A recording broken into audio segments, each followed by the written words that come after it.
పూజారి గారు, ముడుపు సామాగ్రి అమ్మవారికి చూపించి మంత్రశుద్ధి చేసివ్వండి. అలాగే అమ్మా. సీత, ఈ అమ్మవారికి ముడుపు కడితే ఏ అవంతరం లేకుండా కళ్యాణం జరిగిపోతుంది. అందుకేగా అమ్మమ్మ గారు మనం ఈ గుడికి వచ్చింది.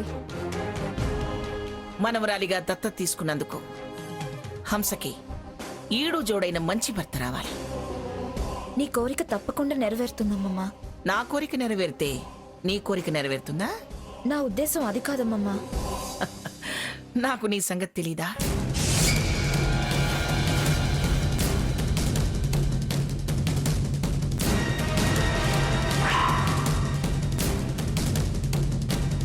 సడన్ గా ఆ మంగ ఈ గుడి ప్రోగ్రాం ఎందుకు పెట్టింది? అదే తెలీదు. అర్జెంటుగా అమ్మవారి గుడికి రమ్మని ఫోన్ చేసింది. గుడి పిలుపుకి కారణం ఏమై ఉంటుంది? కారణం లేకుండా ఏ పని చేయదు మంగమ్మ. ఓ, మనవరాలిగా దత్తత తీసుకుందిగా, అందుకే ఏమన్నా నా పేరున అర్చన చేయిస్తుందేమో. అర్చనకో లేక నీకు మంగళహారతిచ్చి సాగనంపడానికో. దాన్ని తక్కువ అంచనా వెయ్యొద్దు. అలాంటి పని చేయదు. చీప్ గా బిహేవ్ చేయదు. తేలిగ్గా మాట తప్పే మనిషి కాదు మంగమ్మ. మనం ఎందుకు ఏమిటని అనవసరంగా బుర్రబద్దలు కొట్టుకోవడం ఎందుకు? వెళ్తున్నాం కదా, తెలుస్తుందిలే పదా.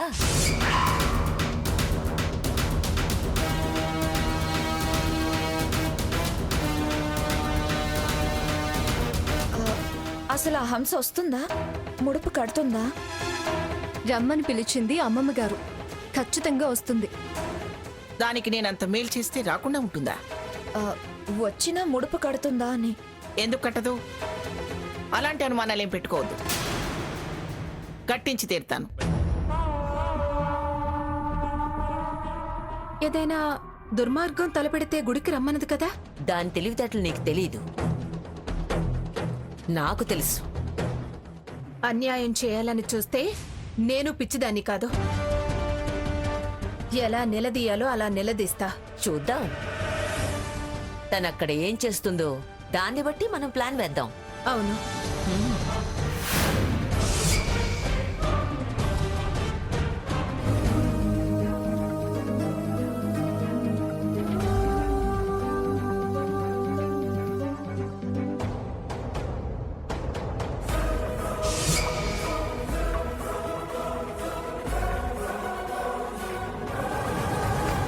ఈ హంస ఇంకా రాలేదేంటి?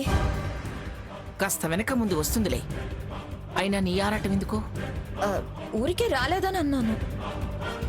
తను నిన్ను చూసినా నువ్వు తనని చూసినా కామ్గా ఉండరు. జరగాల్సిన కార్యం సవ్యంగా జరగదు.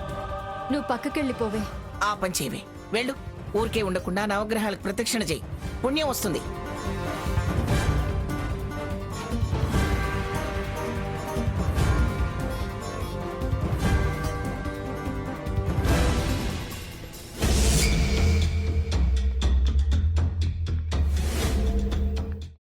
అమ్మా, అలాంటి వాళ్ళది నిజమైన ప్రేమ కాదు, అది వ్యామోహం.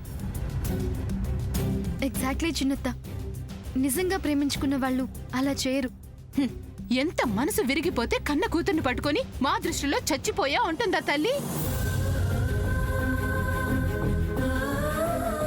అది సరే అమ్మా, తన కూతురుతో తన ఆ మాట అనేటప్పుడు ఆమె మాటల్లో వ్యథ, కళ్ళల్లో బాధ గమనించావమ్మా?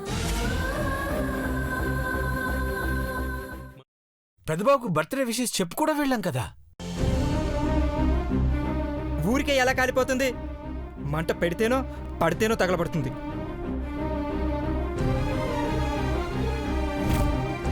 కరెక్ట్ చిన్నబాబు, నీకొచ్చినట్టే నాకు డౌట్ వచ్చింది. పార్వతే షర్టును తగలబెట్టిందనుకుంటా.